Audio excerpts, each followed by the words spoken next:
क्या आरक्षण को छेड़कर मोदी ने कर दी बहुत बड़ी गलती, या भारत की तस्वीर बदल देगा ये एक फैसला।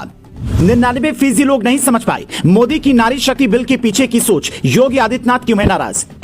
कैसे मिलेगा आरक्षण? क्या आपकी सीट का बदलेगा खेल? मोदी के मास्टर स्ट्रोक पर सोनिया ने बजाई तालियां। ये संसद की तस्वीर है। पिछले 10 सालों में देश कितना बदल गया है। सोनिया गांधी मोदी से इतनी खुश हैं कि वो संसद में मोदी का भाषण सुनकर 10 सेकंड तक ताली बजाती हैं। तो क्या सोनिया गांधी ने ये समझ लिया कि देश में मोदी से बड़ा कोई नेता नहीं है? गठबंधन सिर्फ दिखावा है। खुद सोनिया गांधी मोदी के साथ हैं, लेकिन सवाल ये कि महिला आरक्षण बिल है क्या? पीएम मोदी ने खुद की कुर्सी को खतरे में डालकर इतना बड़ा फैसला क्यों किया? मोदी के इस कदम को समझने के लिए कुछ देशों की व्यवस्था को समझना होगा, पर उससे पहले समझिए ये बिल कैसे काम करेगा।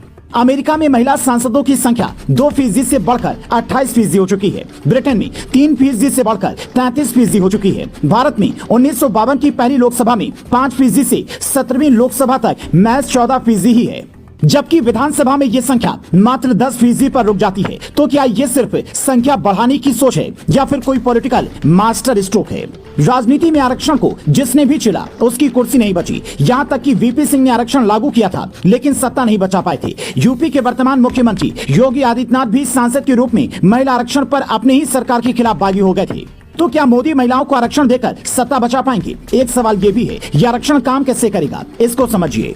लोकसभा में दलितों के लिए 84 सीटें, जबकि आदिवासी जनजाति यानी एसटी के लिए फिलहाल 47 सीटें हैं। अब महिला आरक्षण बिल लागू होने के बाद दलितों की 84 सीटों में से 28 सीटें दलित महिलाओं के लिए आरक्षित हो जाएंगी। जैसे मान लेते हैं आपके यहाँ का सांसद कोई पुरुष है, लेकिन वहाँ महिला वोटर की संख्या ज्यादा है, तो फिर वो सीट महिलाओं की हो जाएगी। या फिर वहाँ पर कोई पुरुष नेता लगातार चुनाव जीत रहा है, तो वो सीट महिलाओं के लिए आरक्षित हो जाएगी।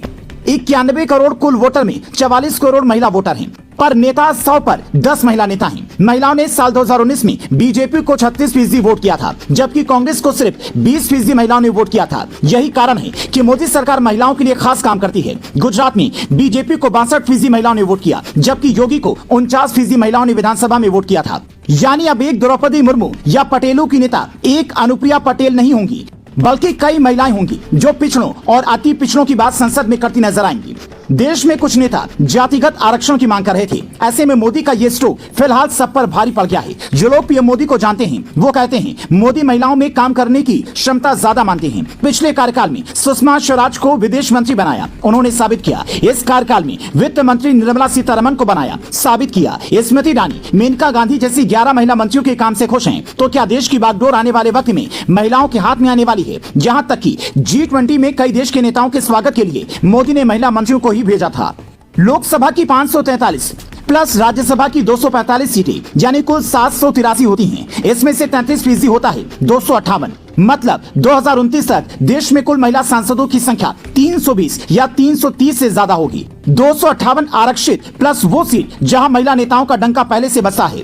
यानी कोई भी कानून, कोई भी पीएम, कोई भी राष्ट्रपति अब महिलाओं के इशारे पर ही होगा। जिस मोदी के बारे में कहा गया कि वो महिलाओं का सम्मान किया जाने, उन्हीं मोदी ने साबित कर दिया कि महिलाएं ही देश की पीएम और सीएम होंगी। मोदी को पसंद करने वाले 3 तरह के लोग हैं, जो शायद न विपक्ष के पास हैं, न ही किसी और नेता के पास हैं। मोदी के लिए वरदान है ये महिलाएं। यहाँ तक कि मुस्लिम महिलाएं चुपके से वोट देती हैं। उज्ज्वला योजना से लेकर सुकन्या योजना तक, बेटी बचाओ से लेकर बेटी पढ़ाओ तक का नारा देकर महिलाओं का दिल मोदी ने पहले ही जीत लिया था। आज हालात ये हैं कि आदमी गरीब हो या अमीर, उसके घर की महिला मोदी में दिलचस्पी जरूर दिखाती है।